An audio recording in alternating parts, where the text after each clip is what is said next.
छत्रपती संभाजीनगर लोकसभा मतदारसंघात 13 मे सोमवारी मतदान होणार आहे।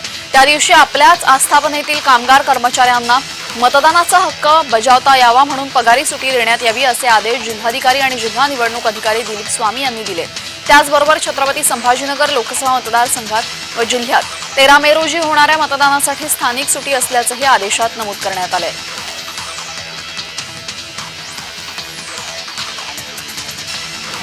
केंद्र सरकारने एक मोठा निर्णय घेतलाय। आता 6 देशांमध्ये कांदा निर्यात होणार आहे। तब्बल 99,150 मेट्रिक टन कांदा निर्यातीला परवानगी मिळालेली आहे। यामध्ये Bangladesh, UAE, Bhutan, Bahrain, Mauritius, श्रीलंकेमध्ये कांदा निर्यात करता येणार आहे।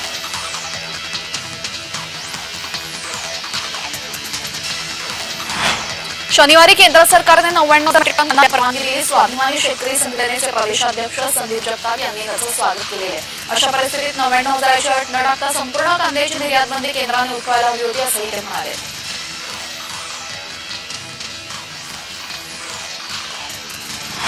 कोकण रेल्वे मार्गावर पावसाळी वेळापत्रकामुळे 10 जून ते 31 ऑक्टोबर या कालावधीत सीएसएमटी मडगाव वंदे भारत तेजस एक्सप्रेस आठवड्यातून 3 दिवस धावणार आहे, तर एलटीटी मडगाव एक्सप्रेस आठवड्यातून 2 दिवस चालवण्यात येणार आहे।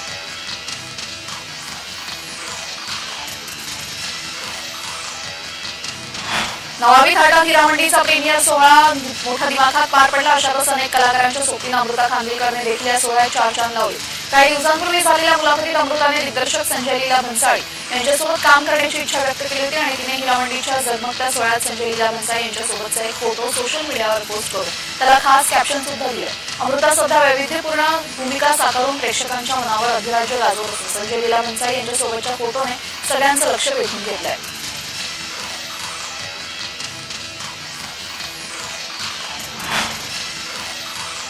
छत्रपती संभाजीनगर जिल्ह्यातील सिल्लोडच्या उंडणगाव इथे बिबट्याच्या हल्ल्यामध्ये 8 शेळ्या आणि एका गायीचं वासरू ठार झाल्याची घटना उघडकीस आली।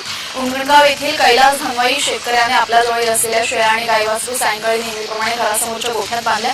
सुमारे रात्री 1 ते 3 वाजण्याच्या सुमारास शेळ्यांचा ओरडण्याचा आवाज आल्यानंतर गोठ्याजवळ गेले असता समोर बिबट्याने एका पाठोपाठ एक 8 शेळ्यांवर हल्ला केल्याचं दिसलं आणि त्यानंतर मोठ्याने आरडाओरड केल्यानंतर बिबट्याने या ठिकाणून पळ काढला। परंतु या ठिकाणी झालेल्या हल्ल्यात गायीचं एक वासरू आणि 8 शेळ्या जागीच ठार झाल्या।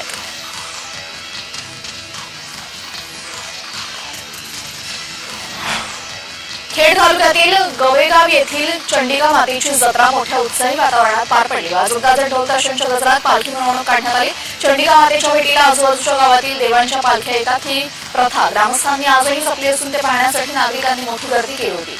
आजच्या उत्सवाला कामानिमित्त बाहेर स्थायिक झालेल्या चाकरमान्यांनी गावात हजेरी लावली।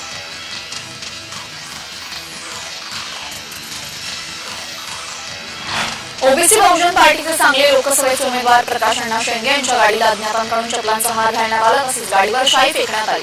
गाडीच्या बोनेटवर काळी शाई फेकली असून चप्पलचा हार घालण्यात आलेला प्रकाश शेंडगे स्वतः सांगली लोकसभा उमेदवार आहेत। हॉटेल समोर त्यांची गाडी उभी असताना रात्री अज्ञातांकडून हा प्रकार करण्यात आला।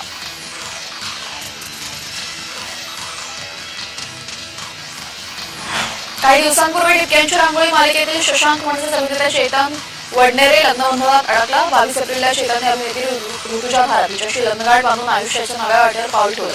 नाशिकमध्ये चैत्राने फटाफटात सोहळा पार पडला। याच अभिनेत्याने हळदी सोहळ्याचा व्हिडिओ शेअर केलेला आहे।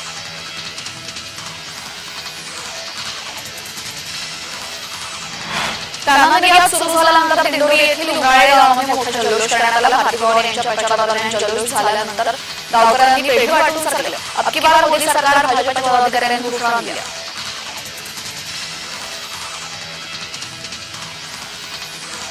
मुंबईमध्ये हवेतील आर्द्रतेमुळे उकाडा सोसावा लागत आहे। दरम्यान हवामान विभागाने मुंबईसह ठाणे, पालघर आणि रायगड जिल्ह्यात रविवारी आणि सोमवारी उष्णतेच्या लाटेचा इशारा दिला आहे। या कालावधीमध्ये कमाल तापमान 37 ते 38 अंशांच्या दरम्यान असेल असा अंदाजही वर्तवण्यात आला आहे।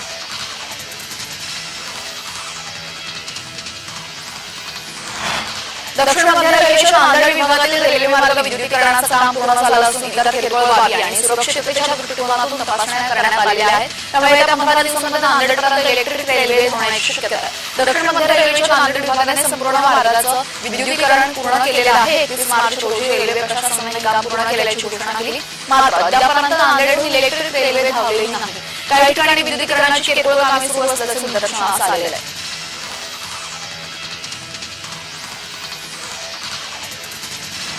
बॉलिवूडचे प्रॉमिसिंग स्टार मानुषी चिल्लर यावर्षी कान्स फेस्टिवलमध्ये सहभागी होणार आहे. यंदा ती अनेक कमालीच्या लुक्ससोबत फेस्टिवलमध्ये दिसणार आहे.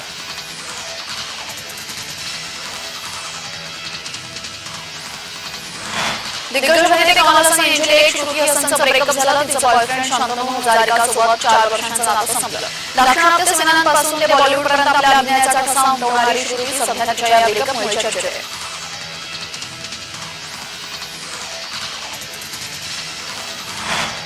वधारलेले आहेत त्यामुळे नागरिकांना मोठा दिलासा मिळतोय.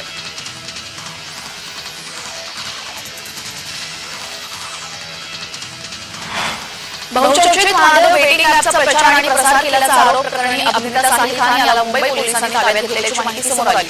मुंबई पोलिसांनी छत्तीसगडमध्ये जाऊन साहिलला ताब्यात घेतलं. आता त्याला मुंबईत आणलं जात आहे. साहिल खान यांनी अटकपूर्व जामीन मिळावा यासाठी उच्च न्यायालयात धाव घेतली. मात्र न्यायालयाने त्यास नकार देत याचिका फेटाळून लावली. माटुंग्यातील सामाजिक कार्यकर्ते प्रकाश बनकर यांच्या तक्रारीवरून महादेव ऑनलाईन गेमिंग ॲप प्रकरणामध्ये 31हून अधिक जणांविरोधात माटुंगा ठाण्यामध्ये पोलिसात गुन्हा दाखल करण्यात आलेला आहे.